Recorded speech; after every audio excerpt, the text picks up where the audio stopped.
ఇప్పుడు మొత్తానికైతే ఇంకా నేను ఇక్కడ పాలు ఇవన్నీ మీకు చూపించాను కదా. నేను ఆ పాలు ఇవన్నీ చూడండి ఈ మిక్సీతో అయితే ఇంకా నేను అంటే ఇంకా మన ఒక మిక్సీ జార్ అనేది కొన్నాను. అంటే ఇంకా ఆన్లైన్లో చాలా అంటే చాలా అద్భుతంగా పనిచేస్తుంది. చూడండి చాలా చక్కగా పనిచేస్తుంది. మన మిక్సీ కన్నా ఇది చాలా ఇలాంటి దాంట్లో బాగా పనిచేస్తుందండి.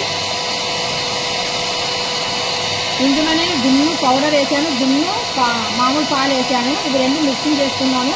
ఫిట్నెస్ అంటారా ఎంత చక్కగా వచ్చేసిందో చూడండి. ఫిట్నెస్ మామూలుగా మీకు చూపిద్దాం అనేసి మళ్ళీ షార్ట్లో కూడా చూపిస్తున్నాను. సూపర్ డూపర్గా ఉంది. నేను కావాలని ఇంకా పెద్దది పెట్టినా కానీ సరే అంత బాగా పనిచేసింది. చూస్తున్నారు కదా, కొద్దిగా చిన్నది తుళ్ళు కూడా కింద పడిపోయింది. ఎక్సలెంట్ సూపర్, నాకైతే భలే నచ్చింది అబ్బా.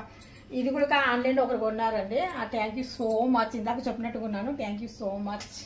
చూస్తున్నారు కదా, ఇందాక మనం మిషన్తో అయితే ఇంకా జున్ను పాలైతే ఇంకా మిషన్తో పట్టాము. మిషన్తో పట్టిన తర్వాత జున్ను అనేది ఏకదమ్ ఫస్ట్ క్లాస్ లాగా వచ్చేసింది. ఆ తర్వాత నేను చిన్నవి ముక్కలు పీసెస్ లాగా చేశాను. జ్యూసీగా ముక్కలుగా చూడండి. మన జున్ను ముక్క చూడండి ఎలాగుందో, ఎంత అసలు మంచి ఫ్లేవరు. చివరిలో నేను కొద్దిగా బెల్లం పాకము కొద్దిగా మిరాల పొడి కూడా గ్రైండ్ చేశాను. ఇప్పుడు ఈ విధంగా తిన్నామనుకోండి, మన ఇంటికి ఎవరైనా కానీ సరే చుట్టాలు కానీ ఎవరైనా కానీ సరే వచ్చినప్పుడు అంత ఫాస్ట్గా మనం వెళ్ళి తేలేము. ఏ స్వీట్ అయినా కానీ సరే జున్ను పౌడర్ ఒకటి రెడీగా పెట్టుకోండి. జున్నుతో మీరు ఇలాగ చేసి ఇవ్వండి, హ్యాపీగా ఉంటుంది. Thank you so much.